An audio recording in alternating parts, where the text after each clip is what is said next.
How does an over 50 years old lifter maintain or improve lower body if heavy squats and deadlifts are no longer an option due to injuries? Okay, first we need to know what injuries we're talking about, and are they limiting you to do other compound-ish lower body movement? Can you do hack squats? Can you do leg presses? Can you do back extension, for example? Okay, because here, big shocker, and that's gonna like rustle a few feathers. Squat and deadlift are actually pretty poor hypertrophy movement for most people.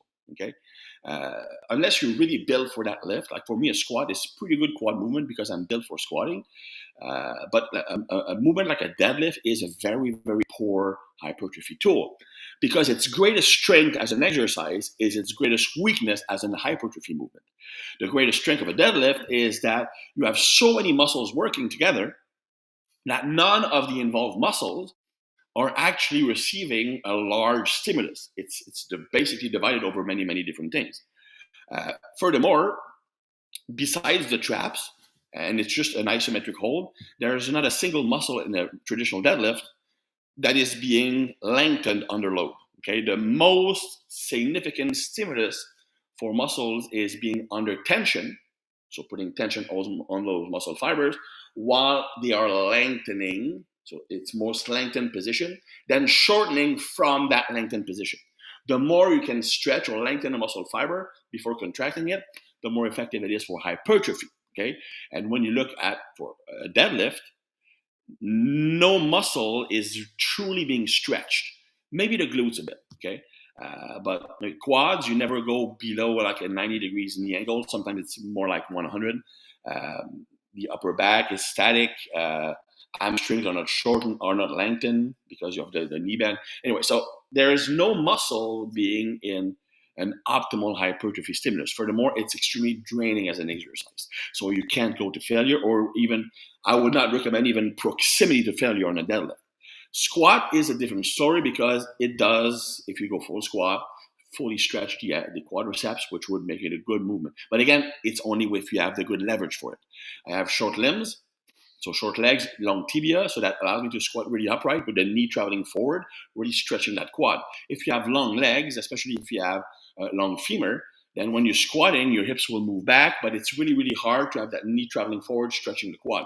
So it's a poor exercise for quadriceps. A hack squat would be much better. So to answer your question, you know what? Honestly, if all you care about is building muscle, you're not missing out if you can't squat or deadlift, provided that you can hack squat machine, maybe leg press, maybe single leg like a split squat.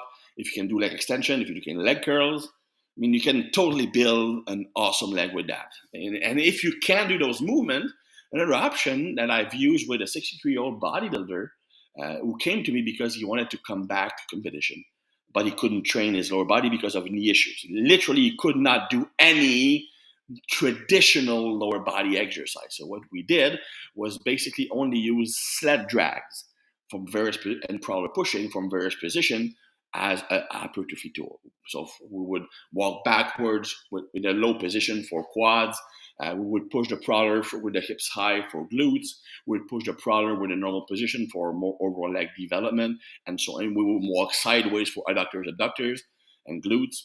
And because there's no eccentric, we can actually do that 3 days a week and recover pretty easily.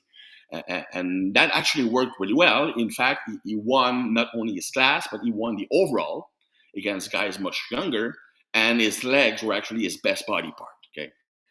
Now, what we did is when it comes to loaded carries, I used the formula 10 meters equal 1 rep.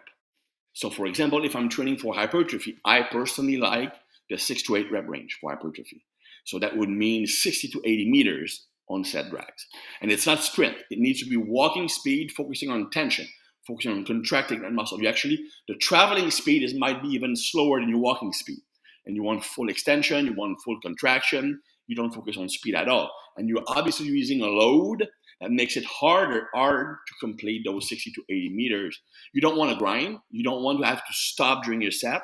But at the end, you should not be able to do like 5 or 6 more meters. Okay.